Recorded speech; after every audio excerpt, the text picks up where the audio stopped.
और सरकार की प्राथमिकता है कि जनता को पौष्टिक राशन जो है वितरित किया जाए। उन्होंने बताया कि जो रामनगर में शिकायत मिली है कि सरकारी नमक जो बांटा जा रहा है उसमें पत्थर की शिकायत, उन्होंने कहा गंभीर मामला, और यदि ऐसा मामला किसी दुकान का आएगा तो उसकी जाँच कराकर कार्रवाई भी की जाएगी। क्योंकि जहाँ कहीं भी इस प्रकार की शिकायत आई है और मुझे शिकायत रिटर्न में मिलेगी तो निश्चित रूप से उसकी जाँच कराई जाएगी। आपको बता दें कि बुधवार की देर शाम प्रदेश की खाद्य मंत्री रेखा आर्या ने रामनगर में आमडंडा स्थित खाद्य गोदाम का निरीक्षण करते हुए अधिकारियों के साथ चर्चा की। खाद्य मंत्री रेखा आर्या ने बताया कि बरसात का मौसम चल रहा है, ऐसे में राशन जो खाद्य गोदाम है उनका निरीक्षण किया जा रहा है। उन्होंने बताया क्योंकि बरसात के मौसम में गेहूँ और चावल के रखरखाव को लेकर निरीक्षण किया गया गोदाम का। उन्होंने बताया कि रामनगर में फिलहाल व्यवस्थाएं ठीक मिली हैं, फिर भी अधिकारियों को बरसात में सतर्क रहने के निर्देश दिए गए कि खाद्यान्न खराब ना हो और जनता के बीच सही राशन उपलब्ध कराया जाए। उन्होंने बताया कि जो गोदाम है उनके जो मरम्मत का कार्य या जो रास्ते क्षतिग्रस्त हुए गोदाम को उसको ठीक कराने को लेकर उन्होंने अधिकारियों को प्रस्ताव बनाकर भेजने के निर्देश दिए। वहीं उन्होंने बताया कि उनकी प्राथमिकता है और सरकार की प्राथमिकता है कि जनता को पौष्टिक राशन जो है वितरित किया जाए। उन्होंने बताया कि जो रामनगर में शिकायत मिली है कि सरकारी नमक जो बांटा जा रहा है उसमें पत्थर की शिकायत, उन्होंने कहा गंभीर मामला, और यदि ऐसा मामला किसी दुकान का आएगा तो उसकी जाँच कराकर कार्रवाई भी की जाएगी। वहीं राशन डीलरों के कोरोना काल के समय में जो बोनस रुका हुआ उसको लेकर उन्होंने कहा भारत सरकार से उनकी वार्ता हुई है और डीएसओ तक ये मामला आ चुका। उन्होंने कहा शीघ्र उनका जो रुका हुआ लाभांश है वो वितरित किया जाएगा। फिलहाल उन्होंने कहा है कि जो सरकार की मंशा है कि बरसात के मौसम में जनता को मिलने वाला राशन सही जाए, पौष्टिक राशन जाए, इसको लेकर सरकार और उनके द्वारा पूरी तरह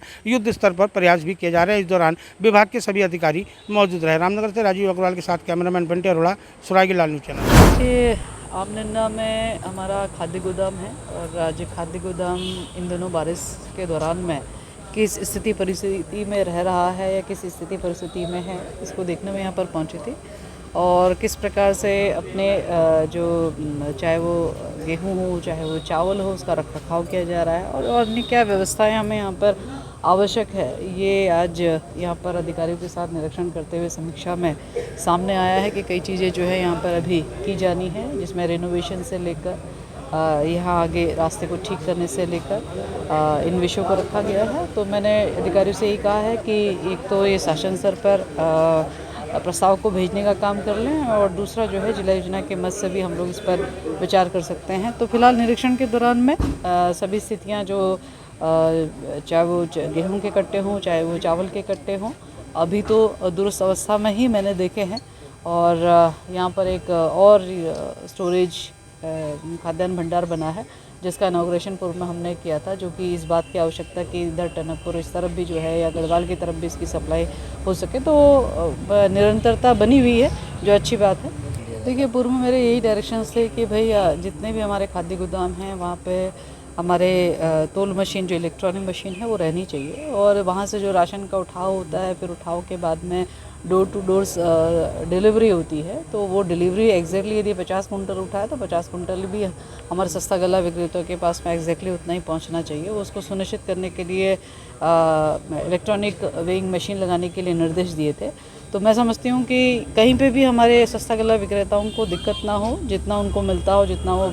लाभार्थी तक पहुँचा सकते हो एग्जैक्ट होना चाहिए। कहीं इस प्रकार की शिकायत आई तो हम लोगों ने उस पर कार्रवाई भी हम लोग करते ही हैं और मैं समझती हूँ सस्ता गला विक्रेताओं को ई पॉज मशीन जो कि भारत सरकार की ओर से सख्त डायरेक्शंस है कि उसी के माध्यम से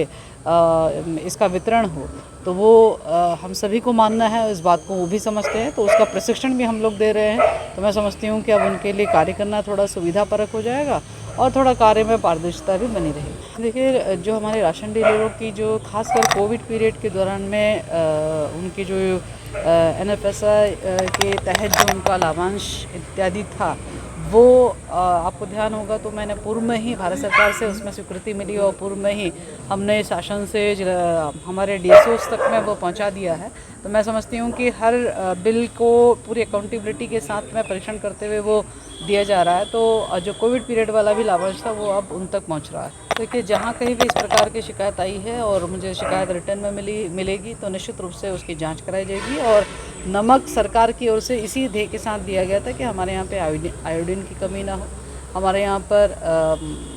महिलाओं के लिए एक आर्थिकी में एक सहयोग सरकार की ओर से था, तो इस ध्येय के साथ में नमक दिया गया था और नमक भी पूरी तरीके से फोर्टिफाइड नमक है। इसीलिए कोशिश की गई कि पूरी तरीके से खाद्यान्न भी और पोषण भी दोनों सुनिश्चित किया जा सके। तो ऐसी जिस किसी भी शॉप में इस प्रकार की कोई शिकायत आ रही है संज्ञान लिया जाएगा और उस पर कार्रवाई की जाएगी।